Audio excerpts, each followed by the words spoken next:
The goal of Data Transformers podcast is to accelerate digital transformation by bridging the gap between business outcomes and rapidly advancing technologies.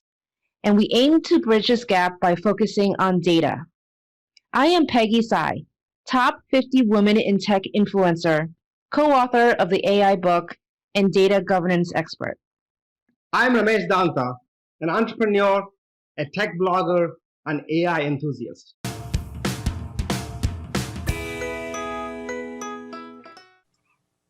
Hi, everyone. Welcome to another episode of Data Transformers.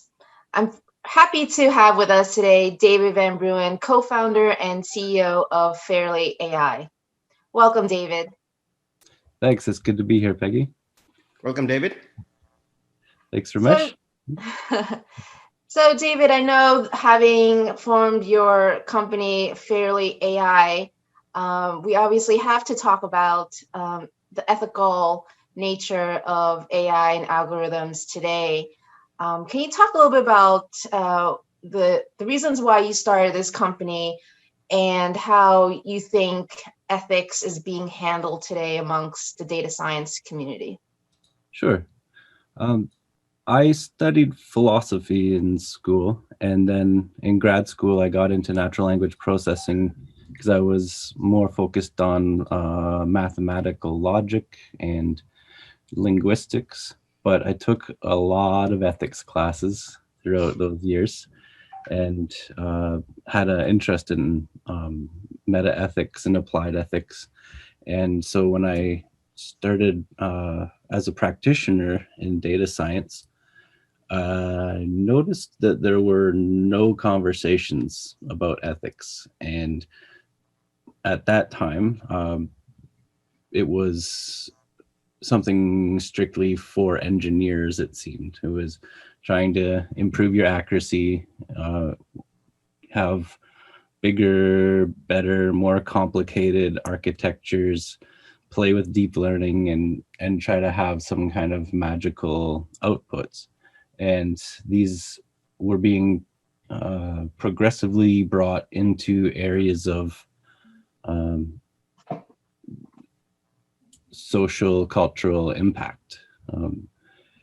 As soon as we start training deep learning on social media, and social media ends up being humans talking about human issues and human problems, the social media data ends up influencing the outputs of the machine learning models in a very direct way. So if you look somewhere around 2017, I'd like to say, Microsoft put out a chatbot that started. I remember that. Very profane. Yeah. Like no one thought about it. It was self-learning. Data. Yeah. Like, well, why would it start swearing at people? It should just be a smart, intelligent creature that is polite, right? This was very much on my mind because I was doing a startup that was looking for parental concern issues for children in their social media. So I started when there was a lot of active academic research and sentiment analysis in natural language processing. And that ultimately was just positive or negative sentiment. I like it, I don't like it. And that was being funded, I think, by hedge funds and other, do people want to buy Microsoft stock today? Let's scan the internet, see whether it's positive or negative. And it was like a emoji smile face was a great way of determining if someone's happy or not. But we got into questions of mental health, depression, suicidal ideation, things that were certainly not the domain traditionally of engineers to make sense of. And so that I was very much faced with moral issues. I mean, personal data being used is a big part of a concern for any data scientist working in this domain, but beyond that, people sometimes forget that the point of machine learning is to make decisions or to make predictions. And it's not just about privacy, it's about what the machine learning systems are recommending to humans or automating. And if you had a human going through a whole lot of news articles and saying these are the important ones, you would expect them to have a lot of responsibility. These are senior editors that are held accountable, lose their jobs if they make mistakes in the traditional news system, for example. But now the algorithms are doing this for us all day long, every day, and no one seems to be holding them to account. Yeah. It's a clear and inevitable market in the future to develop the technology, to develop the services, and to build governmental frameworks within an organization to ensure that automation of our personal of things affecting our personal lives are done responsibly. And if this doesn't happen, you know, in the extreme, we're looking at some kind of crazy Terminator type scenario, dystopian future, that we're not going to get there because people are already actively working against it. But just how well we succeed in procedural ways, technical ways, and as a culture that's grappling with digital transformation is unclear at this point. And we very much could have very progressive and humanitarian digital future if we get this right, and if we improve on past human decisions. For example, less discriminatory algorithms than humans that they learn from. So, David, actually, I was looking at the website fairly.ai, and then so actually it talks about not having biases from a regulatory compliance perspective, and then the process is test, audit, and deploy kind of a methodology that you guys are doing. So the question that I have is, who sets the rules for testing? Like, what is fair, right? Is it purely from a governmental framework that you're taking, or who defines the fair of this AI? So I've always been convinced that there's no technical solution for determining fairness. I took classes in game theory for, you know, reducing ethics to game theory, or having some kind of rules-based system where the humans can just close their eyes and let the technology sort out deep human problems. And it's not going to happen. We need human oversight.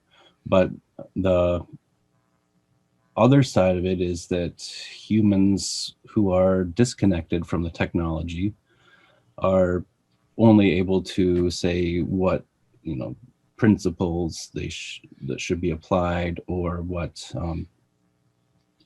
procedures perhaps can be applied. There needs to be a connection between the two. So the way something similar is being handled right now in the world of finance is model risk management is very much procedurally handled within large financial organizations, and has been for decades. But more recently, with SR 11.7 guidance from the Federal Reserve, there are now some pretty there's still innovation here, but there's some pretty decent procedures in place for handling the risk of a model, thought of in terms of financial risk and reputational risk. And these can be transferred over to other human risks like bias, discrimination, and it involves a system where you have model developers that are working regularly with QA teams and testing the models as they go along, having pretty rigorous documentation requirements in order to both reproduce the models, but also for outside auditors to have a sense of how the models were built, what decisions were made, and what information gets included. And it can be pretty easy for humans to understand if you're bringing features into a model that are, for example, looking at gaps in someone's resume, and then you might be discriminating against women who take off parental leave. Are you optimizing for continued employment history if you're doing a resume scanning tool, or are you finding ways to kind of patch over that? There's a lot of decisions like that that are made by data scientists and that can be understood, recorded, and sent to people on audit, external teams effectively. And then they have so that's kind of the first line of defense. And then they have a second line of defense where you have a separate team that is investigating the quality of the model and are disconnected from the people that developed it, and ideally providing completely separate test data sets and also comparing them against challenger models that might perform better in different circumstances, and then having a report, a model risk report, effectively coming out of that, and working together with senior executives. And I think this is really key, that there should be something like a chief model risk officer, or depending on the size of the organization, most have chief risk officers, and that the results of this testing and the reports are funneled up to people in a very senior position, up to the board level, who are held accountable ultimately. And that's the recommendation that is being made, that the board is ultimately accountable for the models that are used in an organization. I see. That's a good point, because there's a questions being asked about that one as well. Okay. I mean, this is the framework that you built inside Fairly AI, first with identifying biases to data scientists, and secondly, holding another group accountable for checking it and providing challenge data sets. I mean, that type of framework for helping to govern AI, I mean, do you see that being usable in all industries, or have you seen this more applicable in more regulated industries like financial services, for example? The technology is pretty horizontal. Machine learning algorithms are just statistical learners, and it doesn't matter what the domain we're dealing with is in most cases. I mean, there's some technical differences. Some domains have time series, others don't, but you can cover most of the typical data structures that you would have in any kind of decision function that you're building. And then the procedures for testing is going to have a need for domain knowledge, but that's true of every model, even if you are working within a narrow vertical. So I think the problem is willingness and budget that comes along with willingness to get this right. And it is very consistently indexed to the regulatory requirements, as well as the perceived risk of a model. And those are also connected. So even within a financial organization that we're talking with a number of organizations that have marketing as well as fraud detection and lending models, and their marketing teams don't have to do much work at all in terms of documenting and managing, because they've just been deemed low risk. what they would have to do if they were deemed high risk would be pretty similar. And I think more and more applications of machine learning will be deemed high risk or in need of regulatory requirements, or at least internal business process that leads to audits and strong QA, because the public is becoming more and more aware of the existence of machine learning systems that are affecting their lives. And part of that comes from things like GDPR and what's being passed in California, the CCPA and so on. Yeah.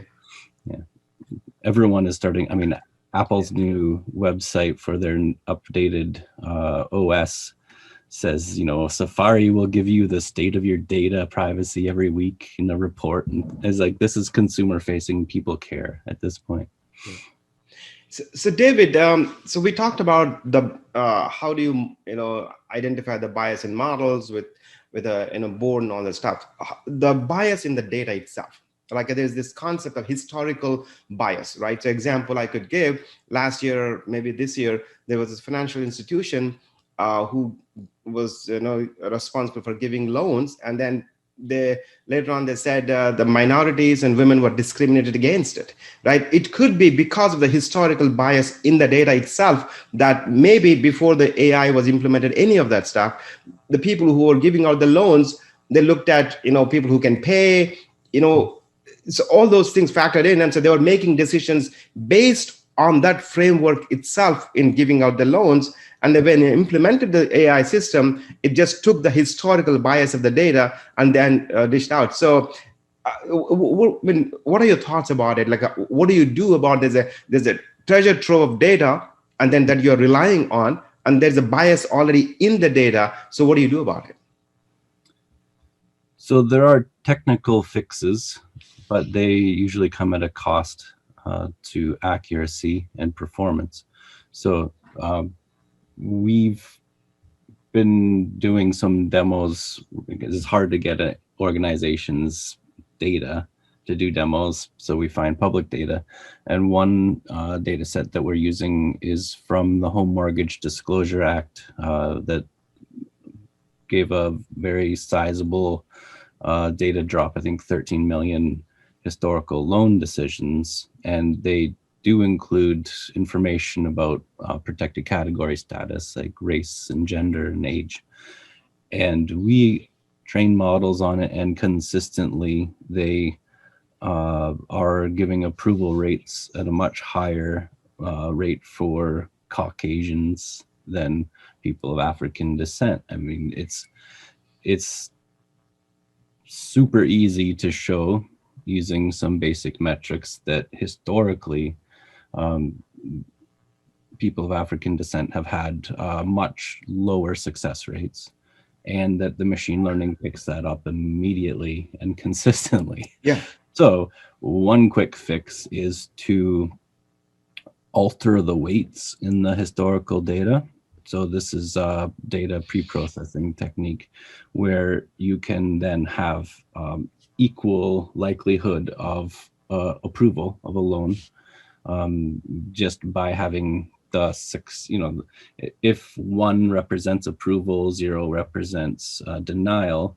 After you alter the weights, some people will be at a 0.73 and some will be at a 0.12.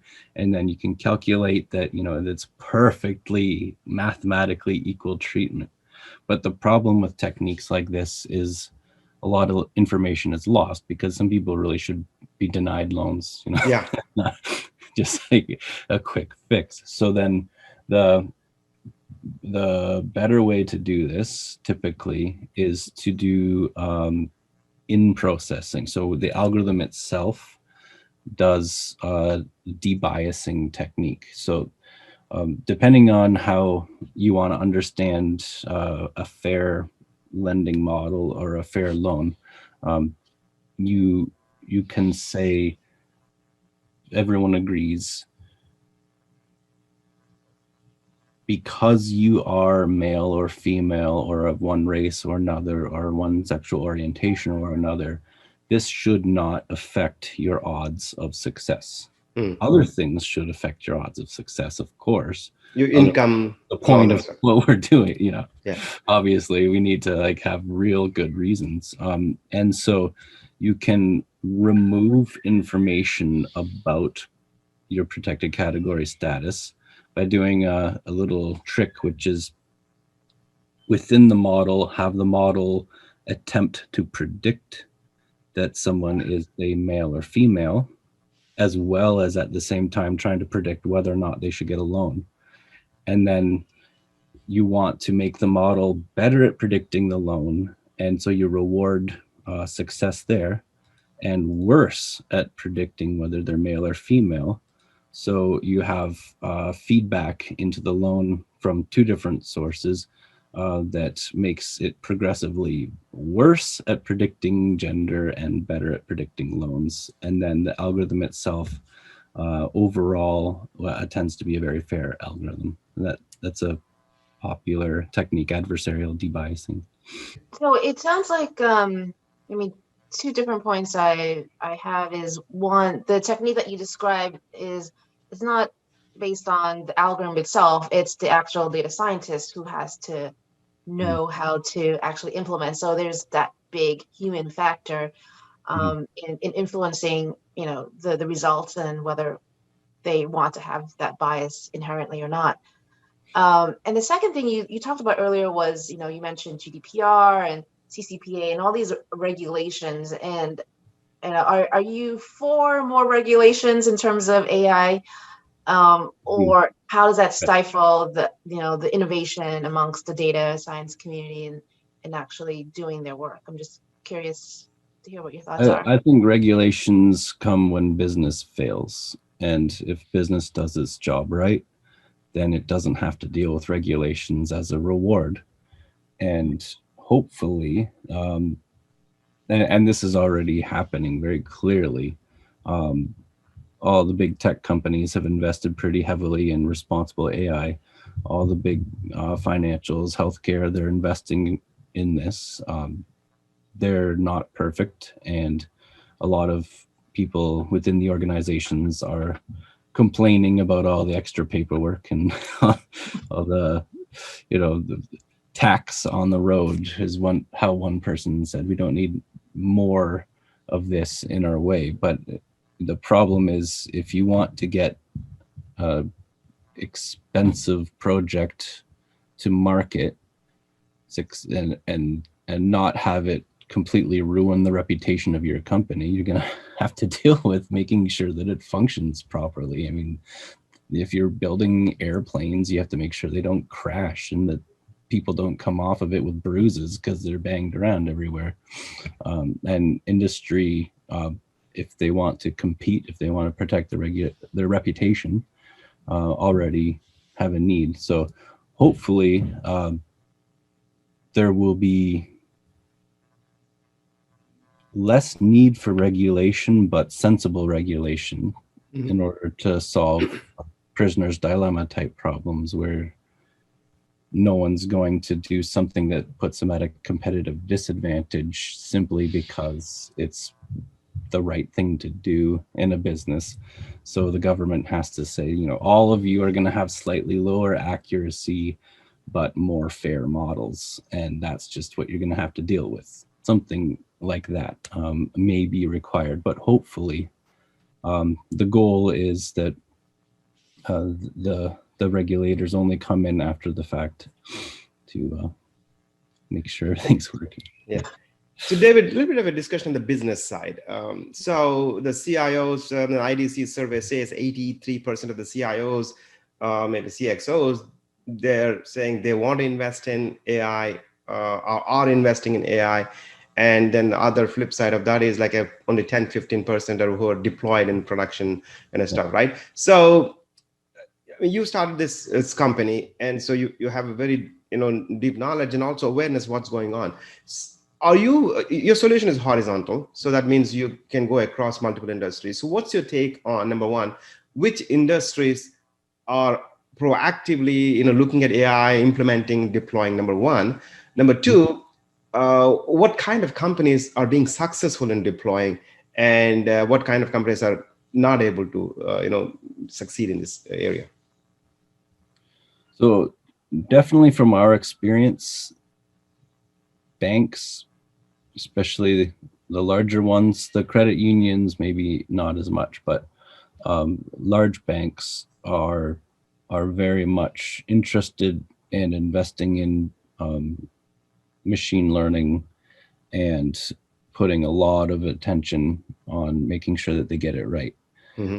Insurance as well, to maybe a lesser degree, and healthcare.